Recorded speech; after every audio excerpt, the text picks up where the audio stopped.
Muy buenos días nuevamente, un gusto verlos, gusto de saludarlos a cada uno de ustedes. Agradecemos al Señor porque nos concede el privilegio y responsabilidad también de estar frente a Él en su presencia. Como ustedes saben, ya fue el texto de hoy, estamos en Primera de Pedro, y el sermón de hoy está relacionado con la santidad de Dios. Ustedes podrán haber visto que cuando leímos el pasaje hay un concepto que se repetía varias veces, que es santo, santidad, sean santos. Y el sermón de hoy va en 3 puntos para que podamos recordarnos, que está relacionado principalmente con el versículo 15, 16 y 17, que dice lo siguiente. Si ustedes ven el 15, dice: sean santos en toda vuestra manera de vivir. Después dice: sean santos, porque yo soy santo, dice el Señor. Y tercero, dice que debemos conducirnos en temor todo el tiempo de nuestra peregrinación. Por tanto, hoy día vamos a ver que la santidad es en todo lo que vivimos. El motivo es porque Dios es santo, y eso implica que debemos ser santificados por el Señor todo el tiempo. Toda nuestra manera de vivir, porque Él es santo, todo el tiempo de nuestra peregrinación. Le contaba delante Jimena que ayer tuvimos un trekking de niños. Era de niños, así que no era tan riesgoso la cosa ya. Pero fue bonito porque pudimos ir al Parque Gómez Carreño, el parque que está ahí en Reñaca, el Cerro de Reñaca hacia arriba. Hay un sendero bien bonito y pudimos peregrinar con los niños, ¿cierto? El paso de ellos era distinto, eran niños bien pequeñitos, ¿cierto? Hay una pequeñita de 2 añitos, se lució, que caminaba alto, todo el sendero. Y hablan de recorrer varios lugares que tenían también sus dificultades. De hecho, había una dificultad que había gente que venía con guaguas, y tuvimos que pasar un caminito por ahí, y había una posita que podíamos pasar todos juntos. Había dificultades para el nivel de niños, quizá era muy complejo para ellos, ¿cierto? A nivel de adultos era más sencillo. Pero obviamente que cuando hablamos de peregrinación, y hablamos de peregrinación en la vida, porque esa es la imagen que Pedro ocupa, estamos peregrinando, hay momentos en la vida que son más complejos, son más difíciles, ¿cierto? De hecho, Pedro, como lo vimos la semana pasada, escribe a una iglesia que está en dificultades, que está enfrentando oposición al Evangelio, persecución incluso. Y vimos que el Señor transformaba el sufrimiento nuestro en todo lo que somos, ¿cierto? Transformaba nuestra mirada del mundo, la mirada de Dios en nosotros mismos, transformar nuestra perspectiva. Porque decía el pasaje que somos probados, y decía que si es necesario, por un poco de tiempo.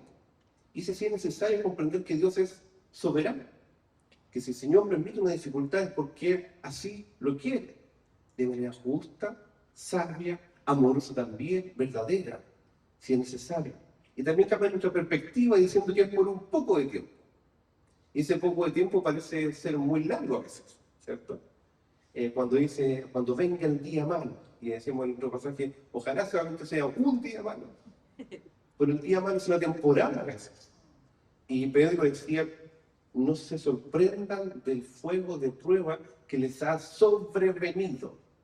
También dice una parte importante, no dice venido, dice sobrevenido. Entonces, el contexto de Primera de Pedro es sufrimiento. Está hablando de una iglesia compuesta por judíos y gentiles, probablemente más gentiles que judíos, que está enfrentando persecución, que ya la enfrentó, que la está enfrentando, y está preparando por la obra del Señor para una persecución aún mayor. Porque esta carta fue escrita alrededor del año 60 después de Cristo, 63 probablemente. Y en el 64 empieza la persecución cruel de Nerón. Entonces, no solamente está hablándole acerca del sufrimiento pasado o el sufrimiento actual, también está preparando a la iglesia para el sufrimiento futuro.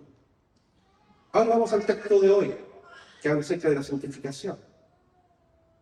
Nos preguntamos, ¿qué es santificación? ¿Qué es santidad? ¿Qué es ser santo? Hay una descripción muy sencilla para describir quién es santo. Lo santo es lo que está apartado, lo que está consagrado, lo que está delimitado por el Señor para vivir por Él y para Él. Esa no es función de nosotros, pero en función de Él. Es decir, que Él es diferente a nosotros. Les digo que Dios no es igual a nosotros. Dios nos creó a su imagen y semejanza, pero Él es distinto. Él es todopoderoso. Él todo lo sabe. Él está en todo lugar. Él es verdadero. Él es justo. Él es perfecto. No hay nada que en Él haya pecado, obviamente. Entonces es distinto a nosotros. De hecho, Moisés conversa con Dios muchos años antes. Y en Éxodo 23, él pide ver a Dios. Y Dios le dice, no podrá el hombre verme y seguir vivo. ¿Por qué? Porque Dios es muy santo. Y Dios es justo y es glorioso. Pero, gracias a Dios, que tenemos a Cristo. La imagen del Dios invisible. Que es el camino al Padre. Y gracias a Cristo podemos ver su santidad. Y podemos experimentar también su santidad. Ahora esa palabra parece muy lejana. De hecho, en el contexto católico, vemos que hay personas que son declaradas santas, ¿cierto? ¿Han escuchado? Y le ponen el nombre, San y esto, San y todo. Pero nos preguntamos, cuando hablamos respecto de que alguien es santo, estamos refiriendo que alguien es perfecto, que nunca ha cometido ningún pecado, ningún error. ¿Me responde, por favor? No, es imposible. Nadie ha podido decir al Señor que no cometió ningún error, ninguna falta, ninguna falla.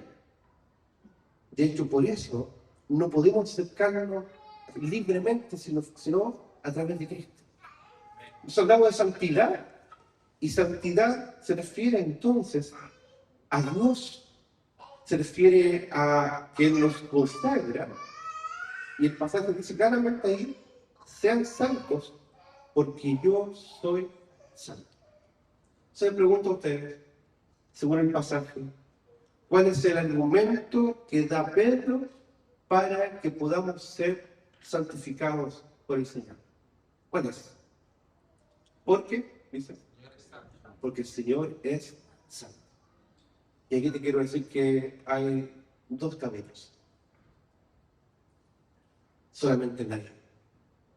Un camino es querer intentar alcanzar la santidad de Dios por tu fuerza, por tus capacidades, por tus intentos y por tu propia justicia. Te digo de antemano cuál es la consecuencia de eso. Que vas a intentar, que vas a correr, te vas a esforzar y va a ser como querer mover una gran roca con tus pequeñas fuerzas. No simplemente te vas a cansar, no lo vas a lograr. No puedes alcanzar a Dios. ¿Por qué? Porque no hay ni uno que sea suficientemente bueno. Ninguno de nosotros es suficientemente bueno para alcanzar a Dios. Si usted lee la palabra, podrá ver también que dice, en otro pasaje, en otro libro, dice, porque la paga del pecado es muerte. Y porque por el pecado estamos destituidos de la gloria de Dios. Es imposible poder alcanzar a Dios. Entonces te dice, si es imposible, entonces ¿cómo lo hago? De hecho, la religiosidad humana es el intento del hombre de querer alcanzar a Dios, de querer religarse con Dios, reconectarse con Dios. Algunos ni siquiera dicen Dios, dicen la divinidad, ¿cierto? Más neutro. Porque ni siquiera podemos conocer a Dios de manera humana. Pero hay otro camino, que es el camino que el Señor hizo por nosotros. Nosotros queremos peregrinar hacia la santidad del Señor y por la fuerza humana no podemos. Pero hay uno que se acerca. Es Dios que se acerca y envía a su Hijo hacia nosotros. Y Él dice, este es el camino. El camino de nosotros es un invento humano para querer alcanzar a Dios. El camino del Evangelio es el camino de Dios buscando al ser humano por medio de Cristo. Y es Cristo que nos muestra el camino al Padre. Y nos dice Jesús mismo, yo soy el camino y la verdad y la vida. Nadie, absolutamente nadie puede ir al Padre sino a través de mí, por medio de mí. Por tanto, cuando un agnóstico dice, no un ateo, un agnóstico dice, es que en realidad, si Dios existiera, no sé si puedo llegar a conocerlo. Y uno dice, la verdad es que humanamente tiene parte de razón. Porque humanamente uno no puede llegar a conocer a Dios. Pero falta algo ahí. Falta algo ahí.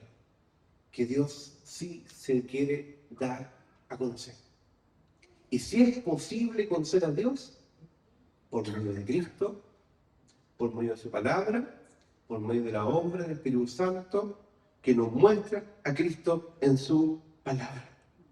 Por tanto, si usted está en el camino de haber sido alcanzado por el Señor,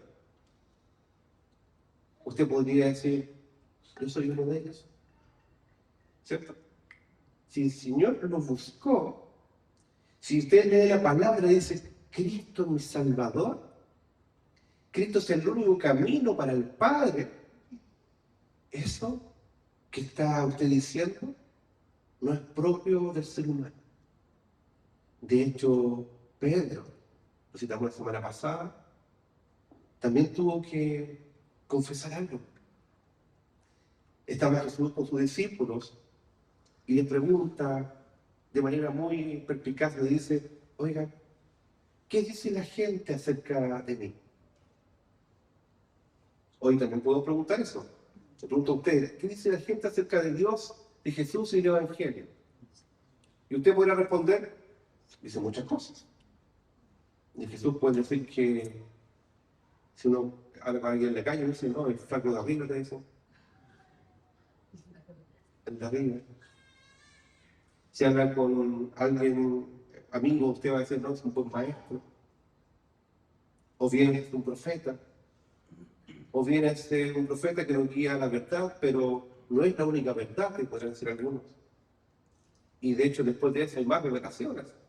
Hay varias posturas al respecto.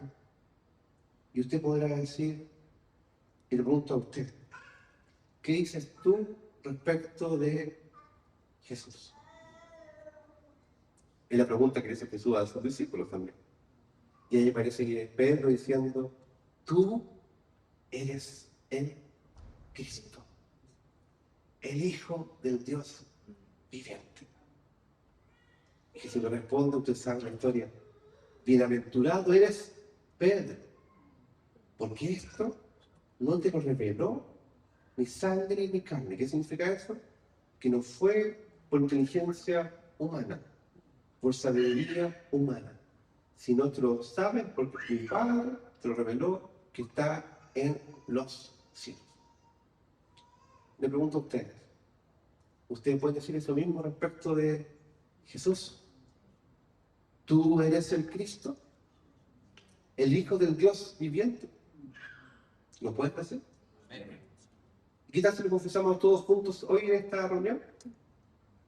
Voy a decir la frase. Recuerden, repitan conmigo. Esto es para despertarlo a las 10:44 de la madrugada, ¿ya? La frase es, tú eres el Cristo, el Hijo del Dios viviente. ¿Ya? ¿Lo probamos? ¿Ya? ¿Cómo es? Tú eres el Hijo del Dios viviente. Maravilloso. Están despiertos entonces, ¿ya? Pero ahora vamos a hacer la pregunta. ¿Y tú? y vívelo con el corazón. ¿Qué dices respecto de Jesús?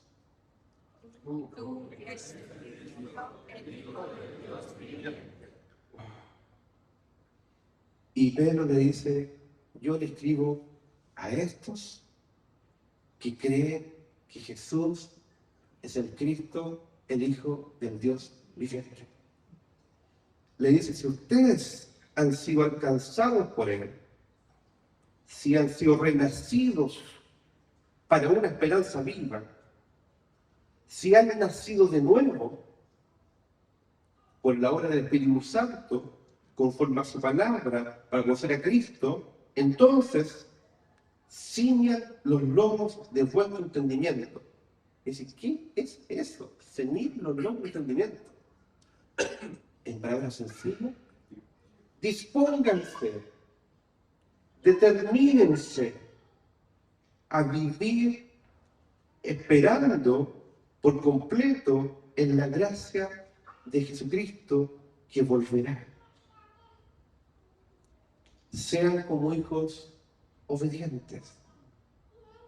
Dice, no se conformen a los deseos que antes tenían estando en vuestra ignorancia, sino, y dice, como aquel que los llamó es santo, sean también vosotros santos en toda vuestra manera de vivir. Y aquí les digo algo importante.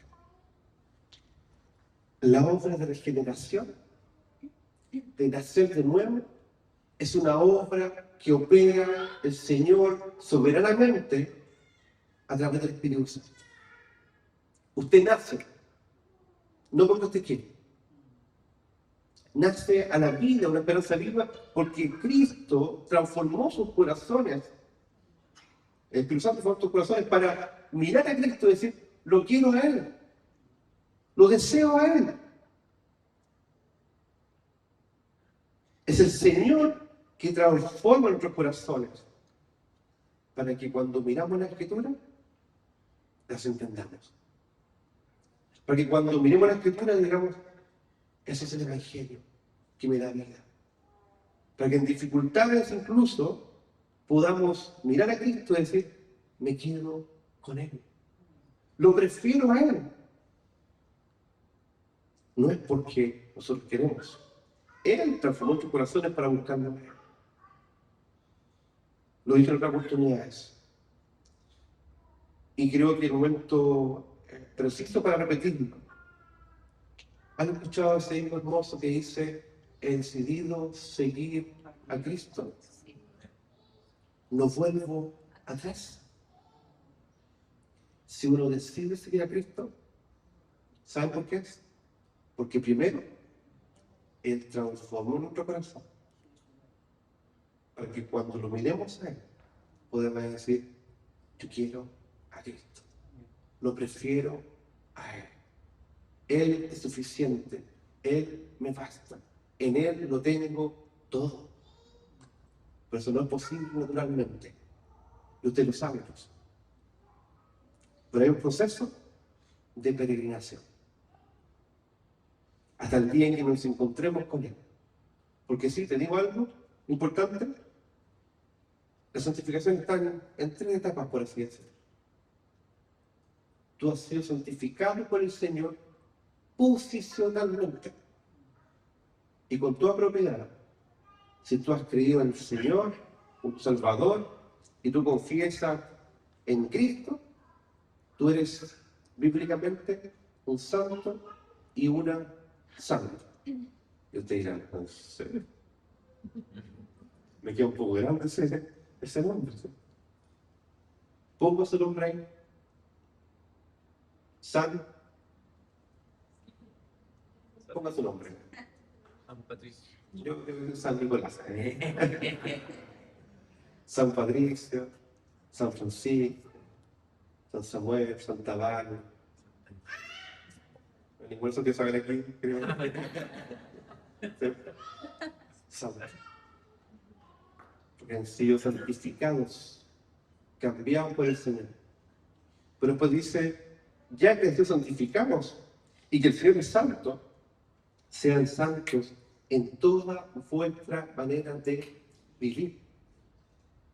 La santificación no es un evento, no es una acción, no es algo anecdótico, no es algo que uno hace como una manda o un peregrinaje de una vez para una fecha.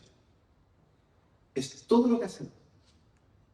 Eso implica, como decíamos el domingo pasado, lo que tú piensas respecto de Dios, su evangelio, su palabra, tus afectos, en lo que tú amas, lo que te gozas, en lo que sufres, por lo que lloras, por cómo te alegras y también por lo que hacemos. ¿Se dan cuenta? Toda vuestra manera de vivir, que implica los pensamientos, nuestros afectos y nuestras acciones. Pero también implica, como decía pasaje siguiente, en todo nuestro peregrinaje, en todo lo que vivimos, en todo.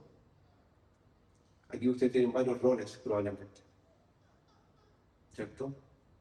Está el modo padre, ¿cierto? Pero usted es el mismo. Hijo, trabajador, vecino, miembro de la iglesia, ciudadano. Todo lo que hacemos debe ser transformado por el Señor y su palabra. No hay aspecto de nuestra vida que quede fuera de su soberanía y su gloria. El Señor reclama esto para que nosotros vivamos por Él y para Él. ¿Es posible decir que puedo levantarse las manos aquí y decir, Santo eres tú, Señor? Y en el trabajo hacer, en estas palabras bien chilenas, chanchullos. ¿Tú sabes lo que es eso, no? Voy a explicarle a los que no son chilenos. Hacer cosas irregulares, ilegales, al límite. Cuando está al límite, pregúntese, ¿el límite o estoy siendo algo inadecuado? ¿Es posible hacer eso?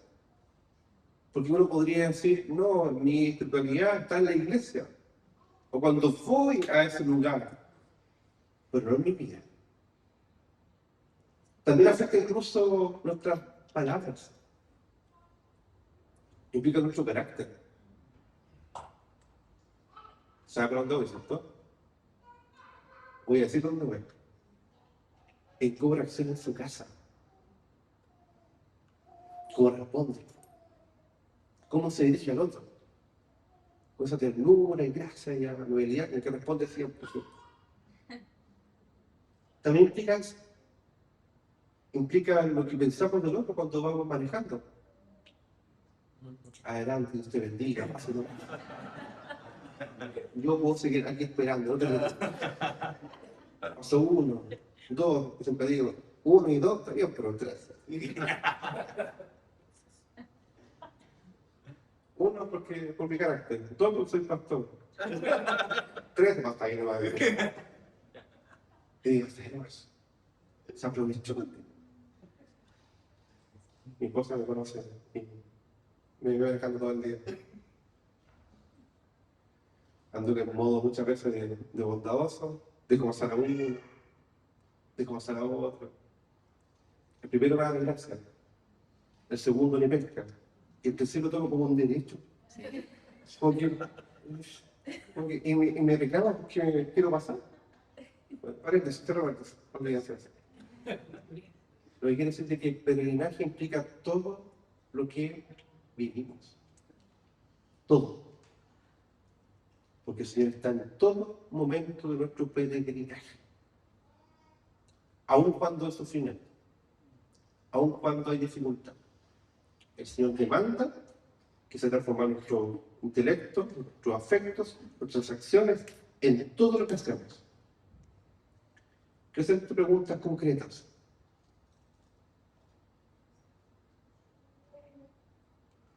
¿Cómo estuvo tu peregrinaje la semana pasada? ¿Cómo estuvo tu bandera? ¿Cómo estuvo tu vida la semana pasada? Quizás podrá decir, una opción 1 es, ¿sabes qué? En realidad no estuvo tan mal, no hice cosas tan malas.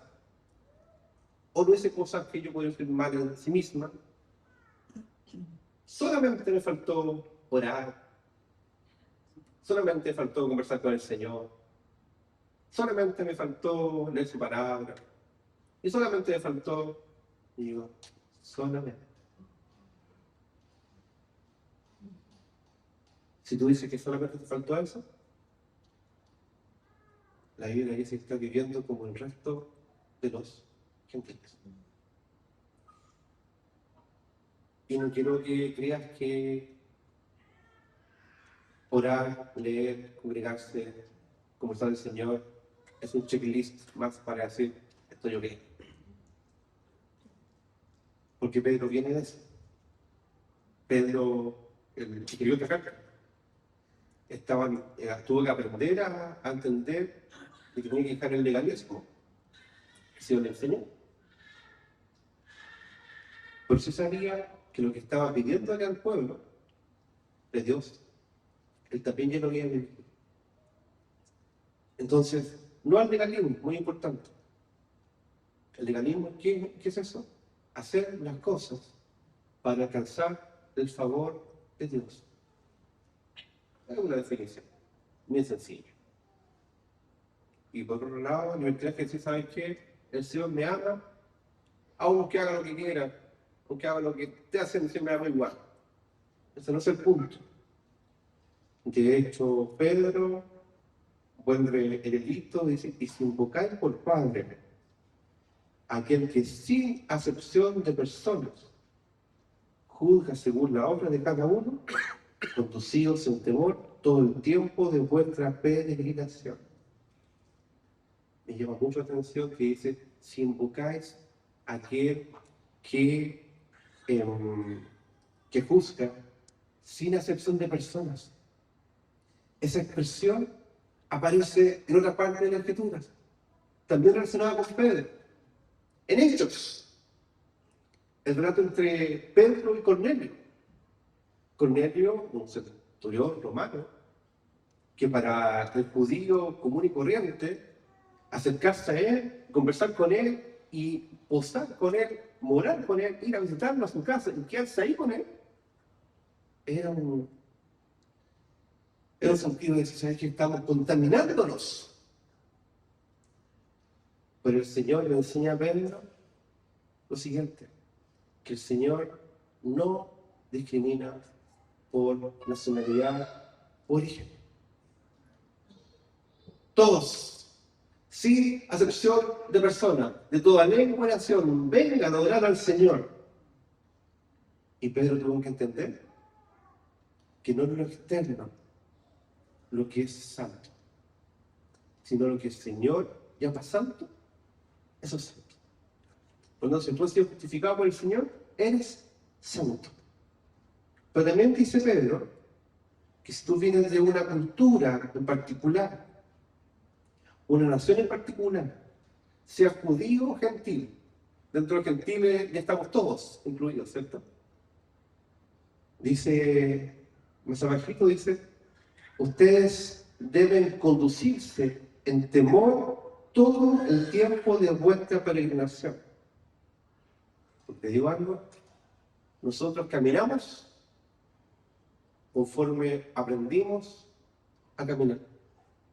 Lo aprendimos en nuestra cultura, de nuestros padres incluso. Hay cosas que usted sabe que son meramente culturales, que son buenas porque la cultura me lo enseñó. De hecho, ¿conocen ustedes el concepto la oncecita? La once. Gente que dice, no puedo estar sin tomar once. Tiempo atrás estaba el tema de las comidas. El almuerzo era sí o sí con 3 tiempos, o con 4 tiempos. ¿Dónde partía? El consomé, la ensalada, el plato de fondo, la repetición de los fondos, el postre, ¿sí? Y la repetición del postre. Algunos lugares en Chile todavía eso es así. Y si usted va de visita, no puede rechazar. ¿cierto? Y te alimentan con todo. ¿Cierto? Esas son cosas culturales que son domésticas. Pero hay muchas cosas culturales que afectan nuestra espiritualidad, nuestra relación con el Señor. Que aprendimos una vana manera de vivir por nuestro contexto, por nuestra familia y hoy incluso por redes sociales. Las redes sociales nos muestran un estilo, un estándar, una expectativa de cómo debemos o cómo podemos vivir. ¿Me sigue? Pero aquí Pedro dice, recuerden que ustedes son santos. No son como el resto. Te digo algo, tú eres santo. No eres como el resto. Y no porque sea muy extraño nuestra falange, ¿sí? Es porque tienes el Espíritu Santo. Simplemente y verdaderamente y profundamente por eso. Por tanto, no puedes vivir de la forma en que el mundo sigue viviendo. Y tú sabes que hay una tensión en tu corazón, que cuando quieres vivir de esa forma, hay algo que dice, no es por aquí. Y no esa lucecita nomás, ni esa lucecita que nomás. Es la persona del Espíritu Santo que te recuerda la palabra y sabes que vuelve a estar conmigo. Les he dicho que muchas cosas que aprendimos de nuestra cultura son pecaminosas. ¿Cierto? El decir una cosa por otra, la mentira, cuando dicen por ahí, ¿no? La viveza del chileno, el pecado del chileno, la irresponsabilidad, la impuntualidad y muchas cosas más. Hay cosas que culturalmente por ese común son buenas, siguen siendo aún redimidas por el Señor, obviamente.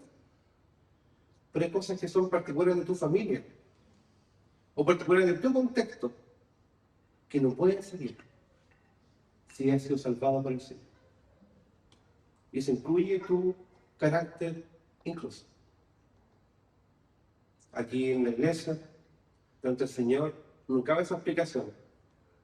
Es que yo soy así y nadie me va a cambiar porque yo tengo sangre italiana, mapuche, la que sea, ¿cierto? Alemana, sangre quiltra, no sé qué es eso. Eso somos chilenos, ¿cierto? Mestizo. Si el Señor te llamó, Él te va a transformar. Pero implica que hay un peregrinaje, que reconozca que ha sido santificado por el Señor, que hay un proceso de santificación y un día lo veremos a Él cara a cara.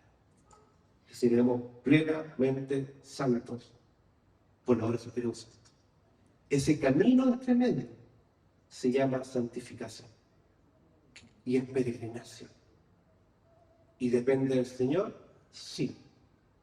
Y también de ti. Es decir, yo quiero, Señor, ser transformado a tu imagen.